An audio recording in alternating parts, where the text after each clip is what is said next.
यहाँ पहुँचे हैं, यहाँ पर इन लोगों से बातचीत क्या निष्कर्ष निकला और क्या कहना चाहते हैं? ये तो मुझे सूचना आई थी कि चौकीदार बहाली को लेकर गोड्डा जिले में अनियमितता की शिकायतें आई थी। तो मेरे ख्याल से पूरे जो लोग हैं वो सभी लोगों से मिले और सभी ने आश्वासन दिया। उसके बाद मुझे समझ में नहीं आ रहा है कि आखिर इस पर क्या डिसीजन लिया गया। तो फिर कल मुझे जैसे सूचना आई, मैंने जो यहाँ पे लोग धरना में बैठे हैं उनसे मैंने संपर्क किया और आज मैं आया हूँ उनकी चीज़ों को समझने के लिए कि आखिर कहाँ दिक्कत, समस्या, परेशानी है। तो मुझे ऐसा लगता है कि कई चीज़ फंडामेंटल और टेक्निकल है जो कि निश्चित तौर पर गड़बड़ियाँ को अंकित करता है। सबसे पहले जब चौकीदार बहाली होता है, जो परंपरागत चलता आया है कि अनुसूचित जाति के लोगों का उसमें आरक्षण होता है। अब किस कारणवश यहाँ पे रोस्टर जब मैं देख रहा हूँ जिला में, वहाँ पे अनुसूचित जाति का 0 कर दिया।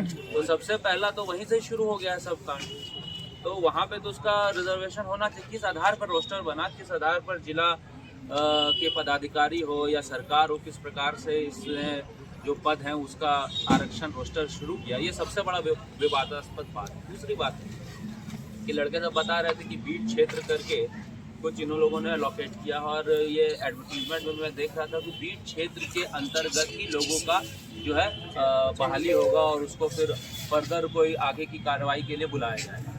कुछ ऐसे प्रमाण इनके पास हैं जिसमें बीट क्षेत्र के बाहर के लोगों को बुलाया गया।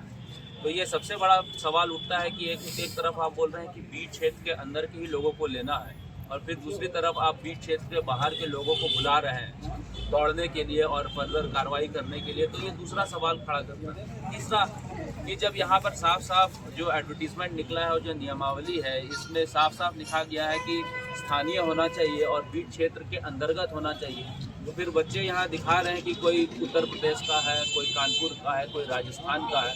अब आप बताइए कि चौकीदार की जो पोस्ट होती है वो तो भौगोलिक दृष्टिकोण से और गांव पंचायत के दृष्टिकोण से होती है। जो सालों साल वहाँ रहते हैं उसको जानकारी होती है तो वो चौकीदार होते हैं। इसी आधार पे तो बीट क्षेत्र ही बना कि आपको लोकल स्तर पे जानकारी होनी चाहिए। तो सबसे बड़ा अब इशू है कि ये आखिर बाहर के लोग यहाँ कैसे आ रहे हैं। और तो सरकार बोल रही थी कि हम बाहरी को हटाएंगे, यहाँ स्थानीय को प्राथमिकता देंगे। आज मुझे नहीं लग रहा है कि चौकीदार जैसे पद पे ये जस्टिफाई ये सरकार कर रही है। और चौकीदार बहुत ही जिला स्तरीय पद है और इसके बाद आने वाले समय में बहाली होगी कि नहीं होगी, लेकिन जिला स्तरीय पदों पे तो निश्चित तौर पर यहाँ के निवासी और यहाँ के जो मूलवासी हैं उसका हक सबसे पहले है और उस पर भी रोस्टर का पालन ठीक से करना चाहिए। तमाम ऐसी चीज़ें हैं जो मैंने यहाँ पर समझा है।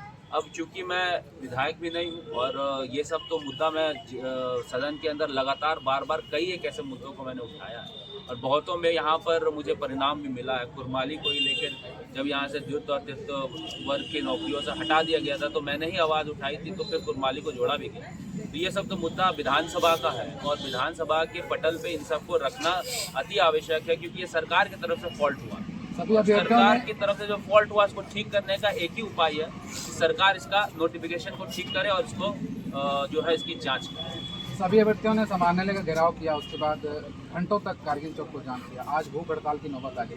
अभी तक कोई प्रशासनिक तबके से लोग यहाँ उनसे मिलने नहीं आ पाए। इस तरह के पूरे मामले पर उसका कहना है। देखिए, ये साफ साफ अंकित करता है कि ये प्रशासन इस चीज़ में इंटरेस्ट नहीं ले रहा है। इसलिए इंटरेस्ट नहीं ले रहा है क्योंकि धरना प्रदर्शन करने के बाद, सड़क जाम करने के बाद, अपनी मांगे हर जगह रखने के बाद, चाहे मंत्री हो, संतरी हो, यहाँ के पदाधिकारी हो, हर जगह की मांग रखने के बाद भी यदि कोई इसमें निष्कर्ष नहीं निकल रहा है, मुझे ऐसा लगता है कि टॉप टू बॉटम कि इसमें संलिप्तता है। अब किस स्तर पर संलिप्तता है ये तो जिला प्रशासन को जांच के बाद ही पता चलना चाहिए। मैं अपने तरफ से आश्वस्त करूंगा कि इन सब चीज़ों को संकलित करके जो मेरे से यथासंभव हो सकता है, चाहे वो कानूनी तौर पर हो, चाहे वो राज्यपाल के स्तर पर हो, चाहे वो सरकार के स्तर पर हो। क्योंकि सरकार के स्तर पर अभी मुझे ऐसा नहीं लगता है कि जब दो मंत्री यहाँ है, यहाँ पे पदाधिकारी सब सरकारी तंत्र है, तो अगर उन लोगों को जस्टिफिकेशन नहीं मिला है तो सरकार इस मूड में नहीं है कि चीज़ों को ठीक करे।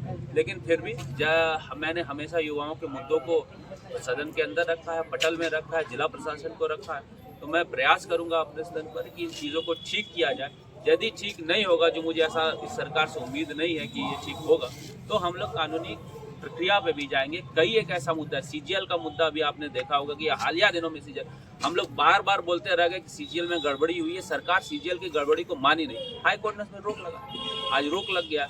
उसी प्रकार से एक तंत्र बंद हो जाता है तो दूसरा तंत्र चालू रहता है। और ये डेमोक्रेसी की खूबसूरती है कि चाहे मीडिया हो, न्यायालय हो, कार्यपालिका हो, पदाधिकारी हो, तमाम ऐसे लोग हैं जो इंडिपेंडेंटली अपना काम करते हैं और जब सक्षम नहीं होते अपना काम करने के लिए तो दूसरा तंत्र उसका काम कराता है। क्योंकि जस्टिस फॉर ऑल ये सरकार को सुनिश्चित करना चाहिए था, लेकिन इस सरकार में मुझे ऐसा नहीं लगता है कि ये जस्टिस फॉर ऑल इक्वालिटी के आधार पर ये सरकार कर रही है, सिर्फ खोखले वादे कर रही है। लेकिन मैं युवाओं के हित में हमेशा खड़ा रहूँ, उनकी बातों को और विस्तार करने से मैं अभी समझूँ और उसमें फिर क्या यथासंभव हो पाएगा उसके फिर मैं डिस्कस करूँ।